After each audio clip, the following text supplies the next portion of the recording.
One of the greatest temptation is to just ease up a little bit. The slightest lack of doing your best starts to erode the psyche. Instead of doing your best, doing just a little less than your best. Sure enough, you say, well, it's just going out to affect my sales. No, it's gonna affect your conscientiousness. It's gonna affect your philosophy. No, you've began in the slightest way to affect your own philosophy. You've gotta excite over some very basic things. One is get excited over your ability to make yourself do the necessary things, because discipline is a major step. One forward personal progress, and anytime a person wishes to, they can make major things in their life.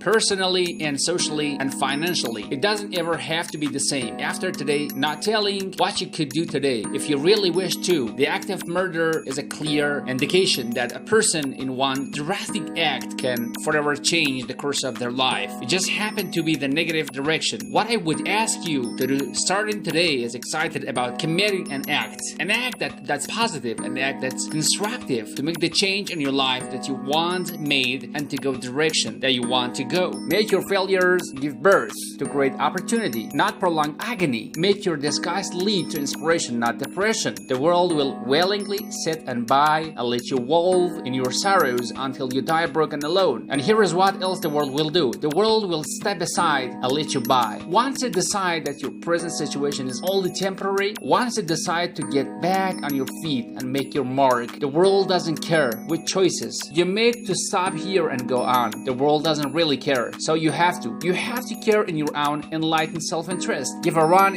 at an adventure. Keep your eyes firmly on the achievement, on your ambition, and not merely existence and self-pity. You gotta get going. You gotta take action. The discipline is a miracle process, and here is how to get the miracle of your future gonna. As far as disciplines are concerned, number one, do what you can. You might go home and set a whole new pace for yourself, and we call it cleaning up. Neglect. Should walk around the block. Could walk around in the block for your good health.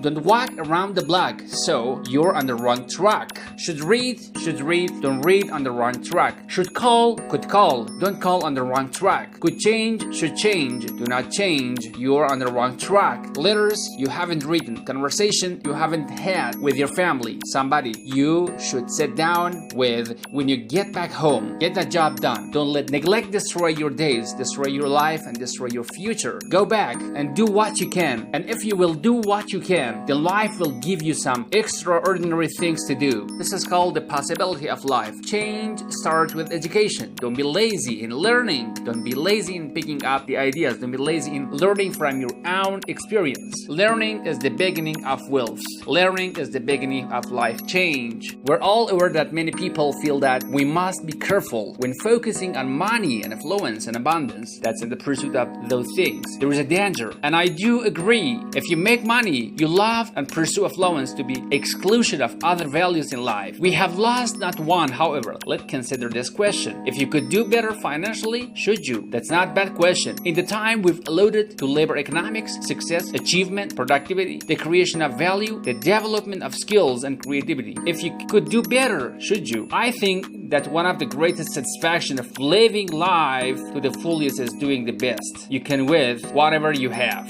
Doing less than your best has ways of eroding the psyches. We seem to be creature of enterprise. Surely this is the reason for the reasons. The soil and the sun and the rain and the seed all seem to say, what can you do with us? Do you have the genuine to make something unique of us? Life says, here is the raw material. What splendid thing can you produce from all there is? So go for high productivity, the full use of your genius, the full of development of your potential in all areas of your life, including earning money. That's the essence of enterprising life. I've decided that enterprise is better than ease. If you rest too long, the weeks take over the garden in the summer. Life doesn't stand still, and random negatively will start overwhelming the positive arrangement of your life if you just let things go. So we've all got to have a positive attitude about activity. Let me give you one of the best example of I know, an ancient phrase, whatever your hands find to do it with all your might. That's the powerful philosophy. Many people are getting by with using half their might. That may be their own personal philosophy of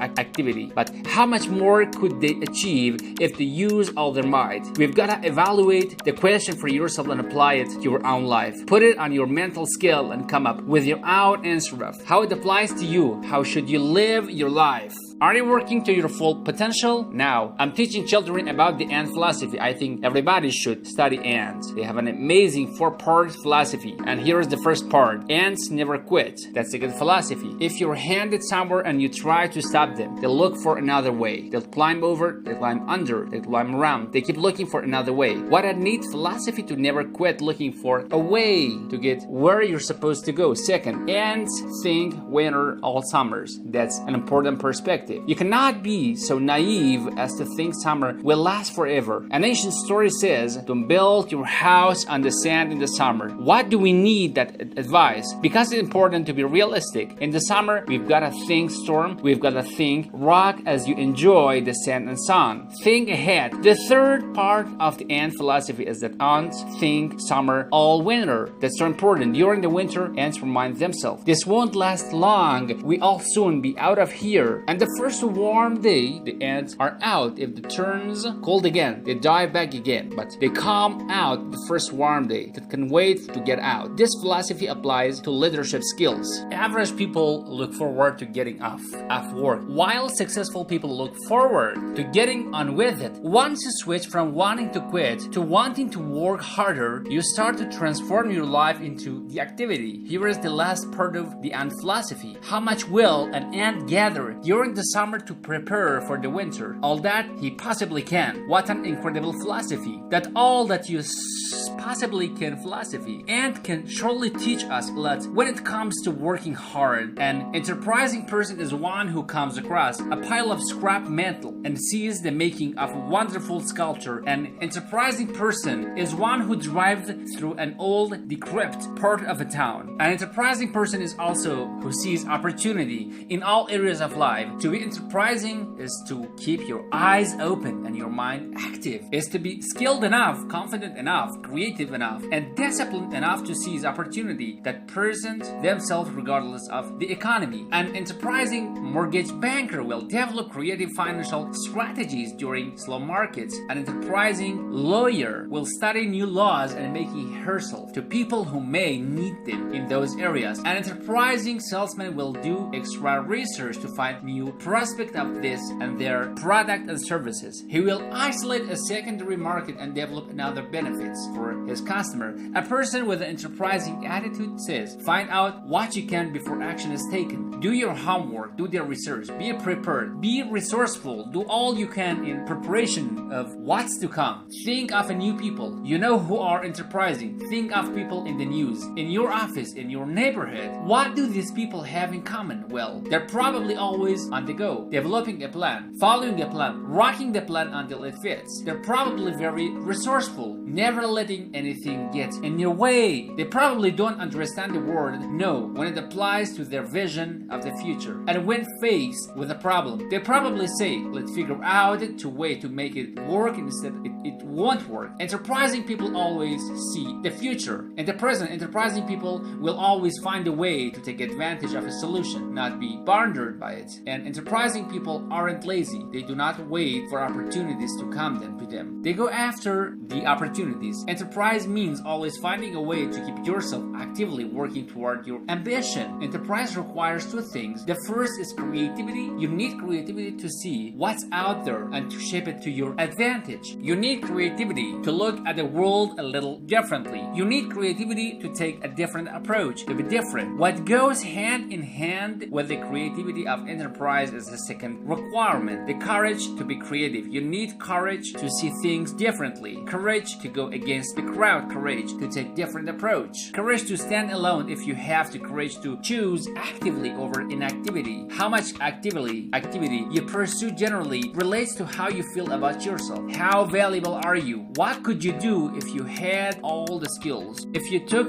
the classes, read the books, and burned the midnight oil, what could you do? What true value could you develop? This is a good exercise. Ask, what could I become? What could I really do in the marketplace? An enterprise, family, home, exercise, love, friendship, marriage. How valuable could I become? Am I valuable enough to work on what's not working so I can reach my full capacity? If I'm operating at 20%, what could I possibly do with the other 80s? Once you start understanding how valuable you are, you will have many new experiences experiences. That's why the understanding of self-worth play a major role in our ability to be enterprising. Our self-worth makes a difference between being lazy and being active. If we don't feel good about ourselves, we won't feel good about our lives. And if we don't feel good about our lives, we won't be very interested in looking for opportunities. So, you see, being enterprising doesn't just relate to the ability to make money. Being enterprising also means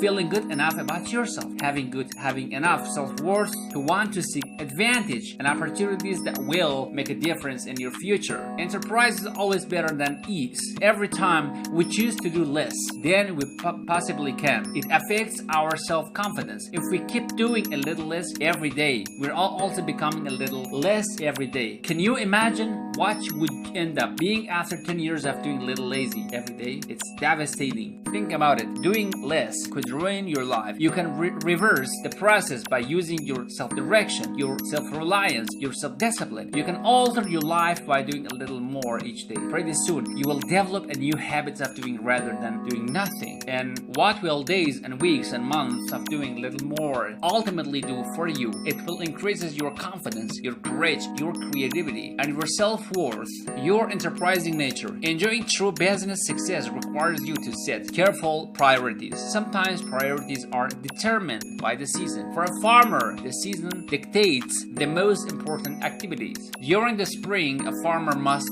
work around the clock, burn the midnight oil, and keep the equipment running because he only has this small window of time for the planting of his crops. One of the difficulties of living in industrial society is the elusive sense of season. When to put it on, when to ease back, when to take advantage. It's easy to keep going from 9 to 5 year in year out. You lose a natural sense of priorities and appropriate time. Don't let one year just blend into the next. Keep an eye on your hour seasons. Last you lost track of values and substances. Part of setting priorities is learning to separate major activities from minor activity. This is a whole skill in itself, but once you have learned it, it will pay dividends. You won't believe it, so learn to put everything on your mental skills to be fully weighted before you spend time or money. And here is a good question to ask yourself constantly: is a major or minor activity? By asking that question, you will reduce the amazingly natural tendency to spend major time or major thing. In sales training, we're taught that major time is the time spent in the presence of the prospect, while minor time is the time spent on the way to the prospect. If you're not careful, you will spend more time on the way to than the presence of. So in sales, we teach, don't go across town until we've gone across the street. Wouldn't it be wise to ask yourself, how much time am I spending in the presence of how much time on the way to majors and minors? What a great discipline to exercise. You also do not want to spend minor time on the major things. It's easy to get values mixed up. If a man spends 3 hours watching TV and only 30 minutes playing with his kids, something is probably out of line there, right? Don't spend major money on the minor things. If you spend more on candy than on program or books, wouldn't that be foolish? So set careful priorities. Do it like your life depends on it, because it does.